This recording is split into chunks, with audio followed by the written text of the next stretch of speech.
Hello friends, আজ আমি তোমাদের সাথে সুজির রেসিপি শেয়ার করব। এটি খেতে এত সুস্বাদু হয় যে না খাবে সে বুঝতে পারবে না। তো চলো দেখে নাও আমি কীভাবে এই সুজিটি তৈরি করছি। আর তোমরাও একবার ট্রাই করে দেখবে কেমন লাগে খেতে, তারপর আমাকে কমেন্ট করে জানাবে। তো বেশি কথা না বলে চলো দেখে নাও আমি কীভাবে করছি। তো এর জন্য আমি এখানে নিয়েছি সুজি, নিয়েছি চিনি, নিয়েছি কাজু কিশমিশ, নিয়েছি ঘি আর নিয়েছি দুধ। তো দেখো কীভাবে করছি।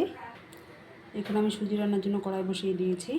প্রথমে আমি এর মধ্যে দিয়ে দেব 1 চামচ মতো ঘি। আমি গরম করে নিয়েছি। এবার এর মধ্যে দিয়ে দেব কাজু কিশমিশ,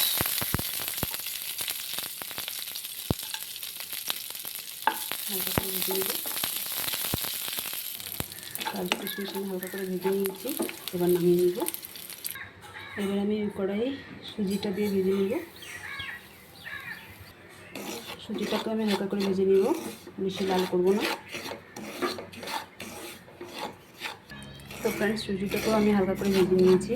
এবার সুজিটাকেও নামিয়ে নেব। সুজিটাকেও আমি নামিয়ে নিয়েছি। এবার কড়াইয়ে দিয়ে দিব চিনি। তোমরা যে যেমন মিষ্টি পছন্দ করো তেমনটা দিবে চিনি। চিনির মধ্যে আমি সামান্য একটু জল দিয়ে দেবো।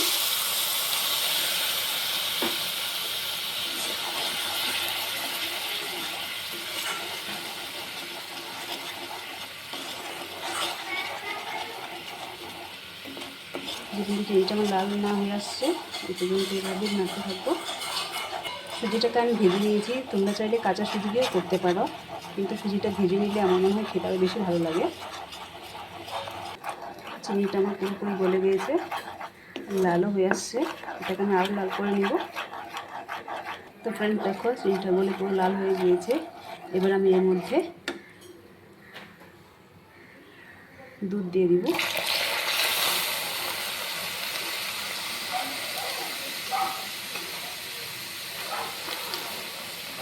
খুব ভালো করে মিশিয়ে নিয়ে দুধের সাথে চিনিটা আমি খুব ভালো করে মিশিয়ে নিয়েছি। এবার এর মধ্যে ভেজে রাখা সুজিটাকে দিয়ে দিব।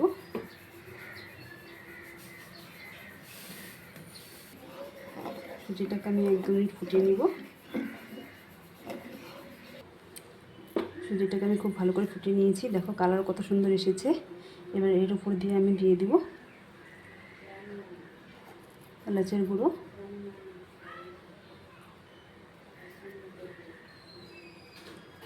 আর দিয়ে দিব ভেজে রাখা কাজু আর কিশমিশ। সব কিছু দিয়ে মিশিয়ে নিব। আমি সব কিছুকে ভালোভাবে মিশিয়ে দিয়েছি। এবার এর মধ্যে আমি 1 চামচ ঘি দিয়ে নামিয়ে নিব। যদি তোমাদের আমার এই রেসিপিটি ভালো লেগে থাকে তাহলে আমার চ্যানেলটিকে সাবস্ক্রাইব করে দিও। টাটা।